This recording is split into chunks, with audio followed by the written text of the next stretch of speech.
नाही, मुळामध्ये गेले काही दिवस जी विमानानं प्रवास करणाऱ्या सर्व प्रवाशांना जो काही त्रास झाला, खूप मानसिक त्रास झाला, खूप काही अडचणींना सामोरं जावं लागलं. इंडिगोच्या विमान सेवेमध्ये झालेल्या या सगळ्या गोंधळामुळे प्रवाशांना खूप मनस्ताप सहन करावा लागला आहे. खरं तर इंडिगो या विमान सेवेच्या व्यवस्थापनाने ज्या काही मागच्या 2-3 महिन्यामध्ये करण्याच्या तांत्रिक गोष्टी होत्या, त्या वेळेत न केल्यामुळे ही परिस्थिती निर्माण झाली. आपल्या देशातील जी विमान सेवा देणाऱ्या सगळ्या कंपन्या आहेत, अहमदाबाद दुर्घटनेच्या नंतर पायलट असोसिएशनने ही मागणी केली होती की 10 तासाचा आमचा जो टाइम आहे तो कमी केला जावा, तो 8 तासाचा केला जावा. आणि म्हणून दिल्ली उच्च न्यायालयाने तसे निर्देश पण दिले. आणि मग ताबडतोब DGCAनं सर्व विमान कंपन्यांना तसे निर्देशही दिले. याची अंमलबजावणी फ्लाइट ड्यूटी टाइम लिमिटेशन या नियमाची अंमलबजावणी 2 टप्प्यामध्ये करण्यात यावी. 1 जुलै 2025 व 1 नोव्हेंबर 2025 अशा 2 टप्प्यामध्ये प्रत्येक विमान कंपनीनं जे नियम आता दिलेत त्यानुसार ताबडतोब आपल्या व्यवस्थापनामध्ये बदल करावेत. परंतु इंडिगोने मात्र अगदी शेवटपर्यंत 2-4 दिवसापर्यंत सुद्धा त्याच्यावरती कुठलं काम केलं नाही. आणि म्हणून 10 तासाचा कामाचा अवधी 8 तासावरती आला. आज 65% विमान सेवा डॉमेस्टिकमध्ये इंडिगो देशाला आज देते. आणि म्हणून एकतर अगोदरचं पायलटचं आणि क्रूचं असलेलं संख्याबळातली कमतरता आणि 2 तास कमी झाल्यामुळे त्याच्यामध्ये अधिक कमतरता मनुष्यबळाची निर्माण झाली. आणि म्हणून मागच्या 1 नोव्हेंबरपासून जे 4 दिवसापूर्वी या मधल्या काळामध्ये हळूहळू हा सगळा ताण त्या व्यवस्थेवरती वाढला आणि पूर्ण यंत्रणा कोलॅप्स झाल्याचं आपण सगळ्यांनी पाहिलं. भारत सरकारचं सिव्हिल एव्हिएशन मिनिस्ट्री आमचं जे खातं आहे त्यांनी सिरियसली त्याची त्वरित गंभीर दखलही घेतली. जो मनस्ताप प्रवाशांना करावा लागला त्याच्यानंतर ताबडतोब याच्यामध्ये अनेक काही सूचना, नियम आणि आदेशही काढण्यात आले. सगळ्यात पहिलं तर इंडिगोला हे सगळी व्यवस्था आता पूर्ण करण्यासाठी काही कालावधी लागेल. म्हणून FDTLच्या या सगळ्या सिस्टीमला फेब्रुवारीपर्यंत तात्पुरती त्याला स्थगिती देण्यात आली. कारण ही सेवा ताबडतोब पूर्ववत व्हावी. 4 सदस्यीय समितीची चौकशी समिती याच्यामध्ये DGCAने नेमली. 24 तास नागरिकांच्या सेवेसाठी कंट्रोल रूमची उभारणी आम्ही लगेच केली. DGCAने कालच इंडिगोच्या CEOला शोकास नोटीस सुद्धा इश्यू केलेली आहे. या सगळ्या काळामध्ये आपण पाहिलं की बाकी विमान सेवा ज्या पुरवणाऱ्या कंपन्यांचे आणि प्रवासाचे रेट वाढले. म्हणून ताबडतोब अंतरानुसार तिकिटांच्या किमतीवरती मर्यादा घालण्याचा एक आदेश सर्व विमान कंपन्यांना देण्यात आला. शिवाय ज्या लोकांची विमानं कॅन्सल झाली, ज्यांना ठरलेल्या वेळेत सेवा मिळाली नाही, त्या सर्वांना without any cancellation fee charges न आकारता त्यांचे पैसे ताबडतोब परत देण्यात यावेत ह्या सूचना देण्यात आल्या. लगेच 48 आवर्सच्या आतमध्ये लगेच देण्यात यावं अशा अनेक प्रकारच्या सूचना या मिनिस्ट्री असेल DGCAच्या माध्यमातून देण्यात आली। आता 4 सदस्याची चौकशी समिती याच्यामध्ये नेमली आहे आणि त्यानंतर त्या समितीचा अहवाल झाल्यानंतर निश्चितपणे पुढची कारवाई केली जाईल। आम्ही पहिल्या दिवसापासून सांगितलं की झालेला प्रकार हा अत्यंत बेजबाबदारपणाचा आहे।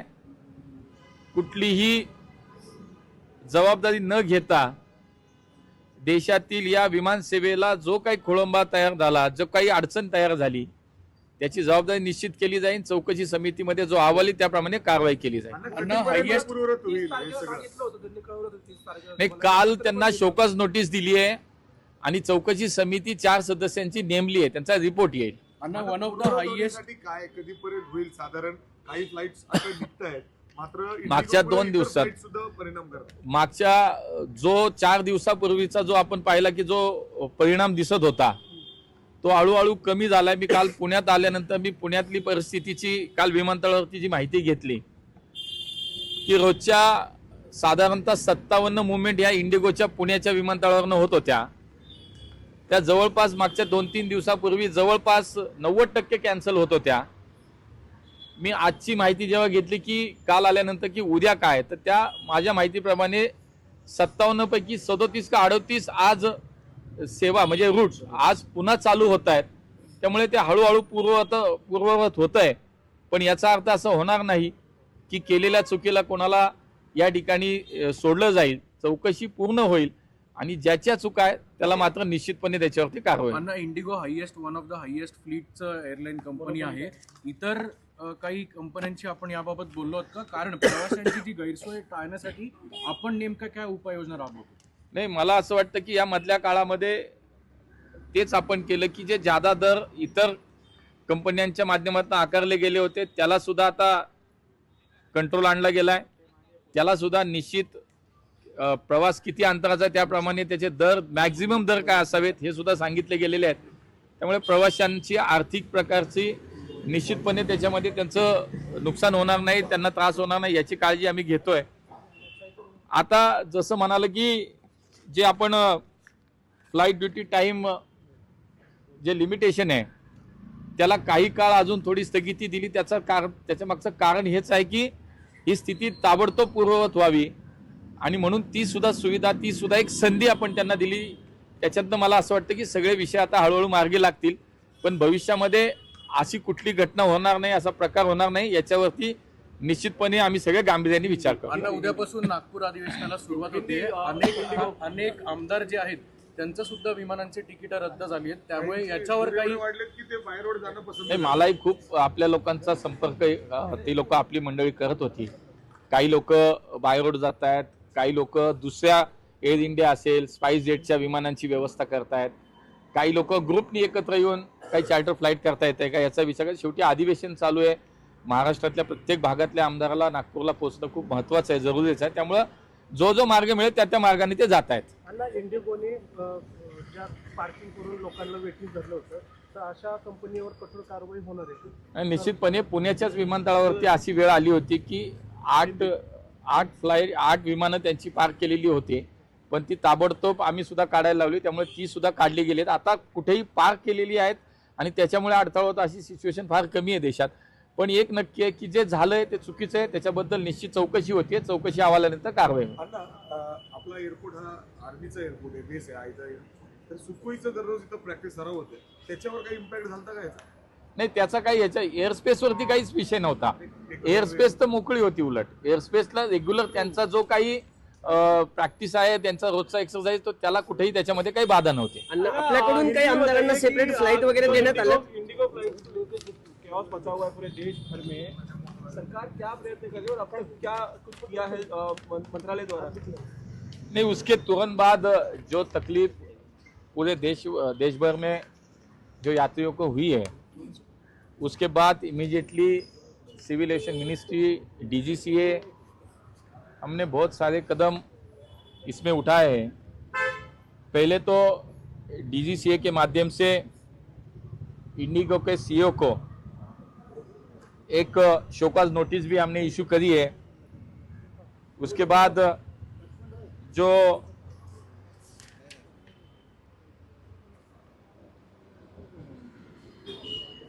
पैनल। नहीं, उसके बाद वो जो क्राइसिस के समय जिसके एफडीटीएल हाँ।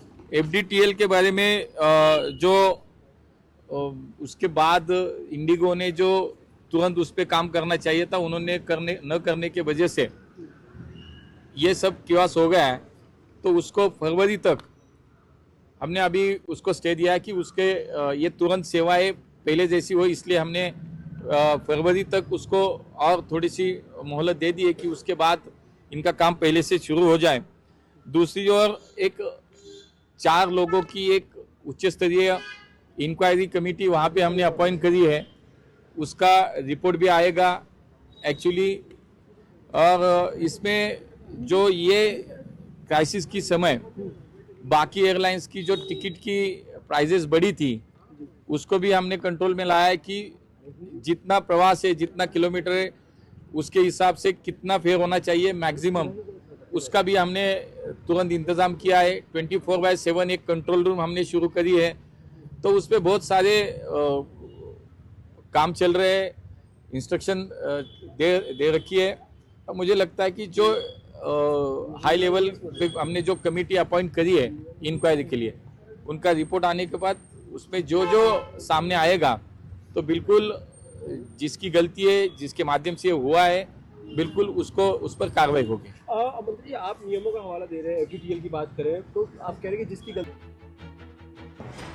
वाहतूक व्यवस्था सुधारण्यासाठी सर्वतोपरी उपाययोजना करण्यात येतात असं या ठिकाणी मुरलीधर मोहोळ म्हणतात। भविष्यात अशी घटना घडणार नाही याची गांभीर्यानं दखल घेऊ असंही त्यांनी म्हटलं आहे।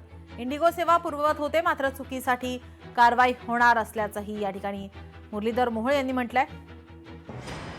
परतावा शुल्क न आकारता तिकिटांचे पैसे परत करणार असल्याचंही वक्तव्य मोहोळ यांनी केलं आहे।